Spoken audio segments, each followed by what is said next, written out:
Coming up, we're going to see lots of dramatic footage of boots in action as I desperately try to make a boot review visually interesting. But the reality is, hopefully this is going to be a simple, to the point, short and useful boot review, where I'll show loads of footage of them in all different conditions and give some thoughts on my first 200 miles wearing them. So these are two variations on what's effectively the same boot.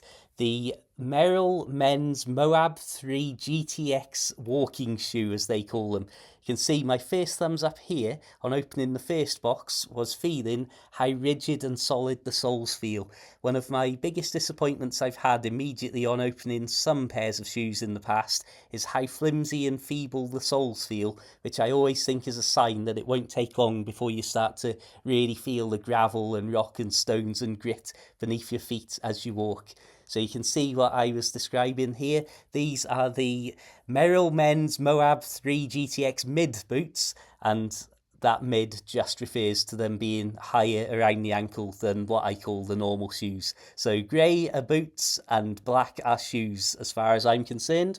Just a little bit of background about me so you can decide whether I'm credible or not.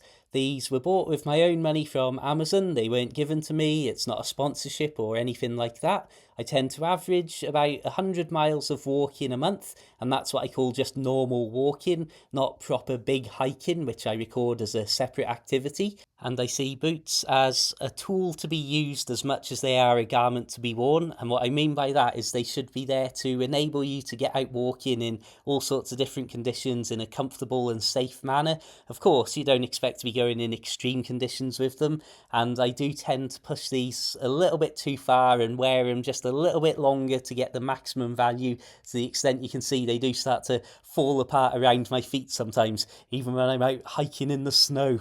So down to business, what have I got to say about these things? Well, to be honest, it's almost entirely positive. Apart from the fact I really despise the fact they've got the reflective stuff on them.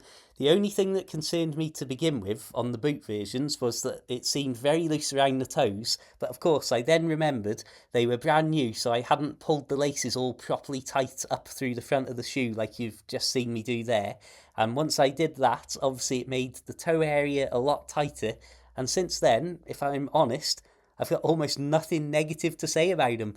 They are still waterproof after 200 miles, which is surprising because I find a lot of the times these days a boot can tell you it's waterproof, but after you've done those first few miles and then find yourself walking through some wet grass, the difference in what's on the box and what's on your feet might become apparent, although perhaps I'm being overly critical of modern boots, and I don't know, perhaps I'm just old and jaded and bitter because everything costs so much more these days. So, like I say, the one thing that I don't like, because I spend a lot of time running around in the woods at night, is the fact they've got all of these reflective strips on them. But there's something strange about it. They are clearly reflective, as you can see in these shots. However, at the same time, they're nowhere near as reflective as a lot of my other reflective items. And of course, being on your feet and as boots, they're going to get dirty, and that'll hopefully make them even less reflective. But in this shot here, you can see how ridiculously reflective the headband of my torch and the little strips on my bivy bag are, compared to the moderately reflective strips on the boots. So if you want them to be super reflective, you'll be disappointed, and if you don't, like me, you'll go, that's not too bad actually. After wearing these for around 200 miles, as I say, I'm going to end by showing you a very zoomed in, very close up comparison of how the soles are holding up, because I think that's probably the most important part. So here you can see how they looked absolutely brand new without a single step being taken in them, and after I took them down and washed them in the river, you can see here they basically look the same. And as I say, the bottom black shoe has done a lot more walking than the top shoe here, and it, again, the difference between the two is negligible. If anything, you'd have to really look to see what the difference is. So yeah, I am extremely happy with these so far.